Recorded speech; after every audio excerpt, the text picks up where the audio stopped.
Hello everyone, আসসালামু আলাইকুম। আশা করছি আপনারা সবাই ভালো আছেন। আলহামদুলিল্লাহ আমরা অনেক ভালো আছি। সকাল সকালে আবিদ বলতেছিল ওকে নুডলস রান্না করে দেওয়ার জন্য। এখানে গাজর, ডিম আরও কিছু সবজি দিয়ে আবিদকে নুডলসটা রান্না করে দিলাম। ও সকালে নাস্তাটা খেয়ে নিল। এখন দুপুরে রান্না বান্না বসিয়ে দিবে বাবুর্চিরা। তার জন্য এখানে অনেক ধরনের মশলা দরকার হয়েছিল। কিছু মশলা বেটে দিতে হবে। এখন সব ধরনের মশলা বাটা হয়ে গেল, তারপর সব কিছু এক সাইড করে রেখে দিয়ে আসলাম। এদিকে সকালে নাস্তাটা বানিয়ে নিতে হবে, কারণ বাবুর্চিরা আরও আমাদের বাসায় কিছু আত্মীয় স্বজন এসেছিল, তাদের জন্য সকালে নাস্তাটা রান্না করতে হবে। এখানে আমাদের এক আন্টি নাস্তাটা রান্না করার জন্য বসিয়ে দিল। প্রথমে এখানে ডাল বসিয়ে দিয়েছে, মুসুরির ডাল রান্না করবে আম দিয়ে।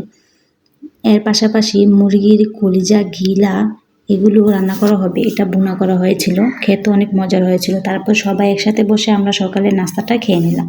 নাস্তা খাওয়া শেষে বাবুর্চিরা প্রথমেই রান্নাটা বসিয়ে দেবে। তার জন্য প্রথমে এখানে রুই মাছটা মেরিনেট করে রেখে দেবে। এখানে হলুদের গুঁড়ো, মরিচের গুঁড়ো, জিরার গুঁড়ো, ধনিয়ার গুঁড়ো, আদা রসুনের পেস্ট আরও কিছু অনেক ধরনের মশলা দিয়ে মাছটা ভালোভাবে মেখে এক সাইড করে রেখে দিল।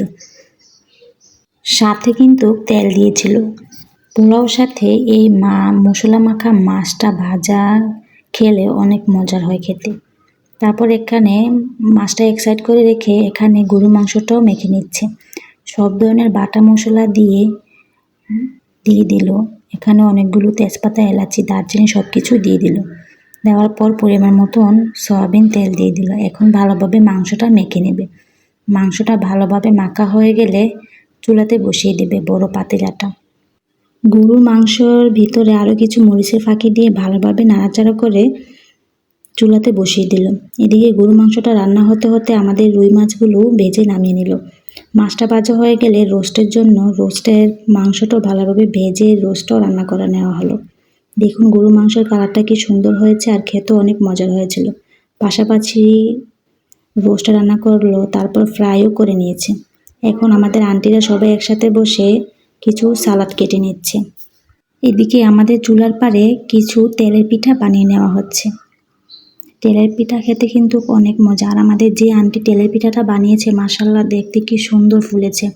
আর আমি একটা তেলের পিঠা নিয়ে নিলাম টেস্ট করার জন্য, দেখতে মিষ্টি হয়েছে কিনা। তেলের পিঠাটা খেতে অনেক মজার হয়েছিল। তারপর আমরা সবাই একসাথে বসে দুপুরের খাবারটা খেয়ে নিলাম। ফ্রাই, মাছ ভাজা, গরু মাংস, রোস্ট, সাথে ডালও রান্না করেছিল। খাবারগুলো খেতে অনেক মজার হয়েছিল। এখন বিকেলে আমরা সবাই মিলে ছাদে চলে গেলাম আমাদের গাছের আমগুলো দেখার জন্য। মাশাআল্লাহ আমগুলো দেখতে কি সুন্দর হয়েছে। ওরা বলতেছিল ওদের জন্য আমের ভর্তা বানিয়ে দেওয়ার জন্য। আমাদের ভিডিওটা যদি ভালো লাগে লাইক, ফলো, সাবস্ক্রাইব করে তানজিন আক্তার ব্লগের সাথেই থাকবেন। Thank you.